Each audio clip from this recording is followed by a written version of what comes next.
नमस्कार विद्यार्थी मित्रांनो, चला तर आज आपण MPSCचं 25 जून 2024 रोजीचं आलेलं जे प्रसिद्धीपत्रक आहे त्याच्या संदर्भातला अपडेटेड व्हिडिओ मी तुमच्यासाठी घेऊन आले आहे।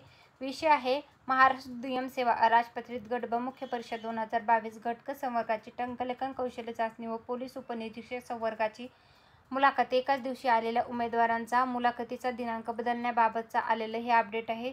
जाहिरात क्रमांक 36/2023 जे आहे संदर्भ तर महाराष्ट्र लोकसेवा आयोगामार्फत घेण्यात आलेल्या महाराष्ट्र दुय्यम सेवा अराजपत्रित गट ब मुख्य परीक्षा 2022 मधील पोलीस उपनिरीक्षक या संवर्गातील उमेदवाराच्या पहिल्या टप्प्यातील मुलाखती या दिनांक 2 जुलै 2024 ते 12 जुलै 2024 या कालावधीत घेण्यात येणार असून त्या संदर्भात प्रसिद्धीपत्रक जाहीर करण्यात आलेले आहे।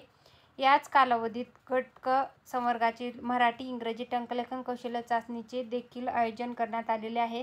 यामध्ये काही उमेदवार पोलीस उपनिरीक्षक मुलाखत व टंकलेखन कौशल्य चाचणीकरता एकाच दिवशी पात्र झालेले आहेत। अशा उमेदवारांनी टंकलेखन कौशल्य चाचणी नियोजित विविध दिवशी प्रविष्ट व्हावे। अशा उमेदवारांच्या पोलीस उपनिरीक्षक संवर्गाकरता मुलाखती पुढील नियोजन टप्प्यात घेण्यात येतील व पोलीस उपनिरीक्षक मुलाखतीचा सुधारित दिनांक उमेदवाराच्या प्रोफाईल व लघु संदेशाद्वारे कळवण्यात येईल। तर त्याच्या संदर्भातलं आलेलं हे MPSC आयोगाचं 25 जून 2024 रोजीचं अपडेट आहे।